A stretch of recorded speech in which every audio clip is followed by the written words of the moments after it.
Hello મિત્રો, બધાને હર હર મહાદેવ। હું છું ભારતી પરમાર। મારી યુટ્યુબ ચેનલમાં આપનું સ્વાગત છે। તમે બધા કેમ છો? સ્વસ્થ હશો એવી આશા છે। અને મિત્રો, આજે આપણે જઈ રહ્યા છીએ પરશુરામ મંદિર। તો ચાલો પરશુરામ મંદિરે જાસી અને દર્શન કરશું। હિન્દુ માન્યતા અનુસાર તેમનો જન્મ પ્રદોષકાળમાં થયો હતો અને તેઓ ધરતી પરના 8 ચિરંજીવોમાં એક છે।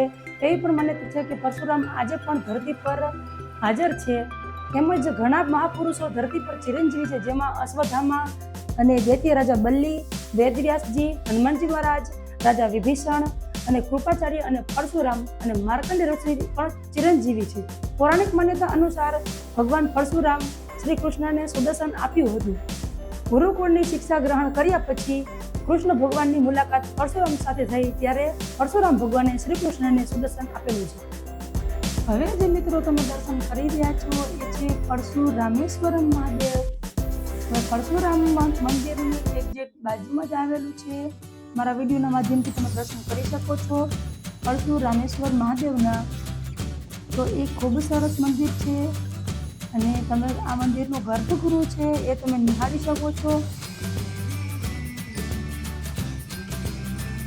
અને રાજકોટ શહેરની બહાર આવેલું છે આ મંદિર। તો ખૂબ સરસ છે, તમે જોઈ શકો એકદમ રમણીય જગ્યા છે અને એક્ઝેક્ટ બાજુમાં છે પરશુરામ મંદિર।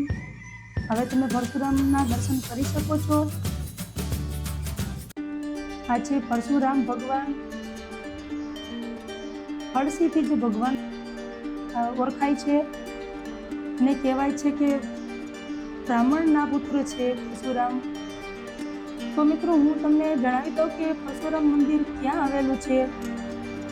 હવે રૈયા ચોકડીથી સીધા તમે આવી શકો છો અને 150 foot ring road, new racecourse એટલે કે અટલ સરોવર એની એક્ઝેક્ટ બાજુમાં આવેલું છે।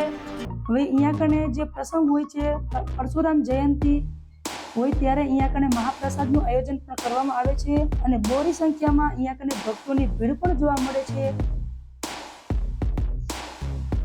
તમે જોઈ શકો છો કે અહીંયા કને બેસવાની સારી ખૂબ સરસ એવી સુવિધા રાખેલી છે।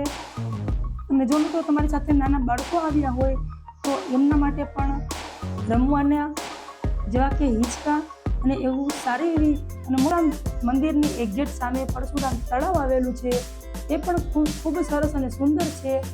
તો મિત્રો, તમે જરૂરથી એકવાર મુલાકાત લ્યો। તો મિત્રો, મારો વિડીયો આખો જોવાનો ખૂબ ધન્યવાદ। તમને વિડીયો કેવો લાગ્યો મને જરૂરથી જણાવજો। સારો લાગ્યો તો લાઈક, શેર અને સબસ્ક્રાઈબ કરવાનું ભૂલતા નહીં। આવા નવા વિડીયોમાં આપણે મળતા રહીશું। ત્યાં સુધી બધી હર હર મહાદેવ।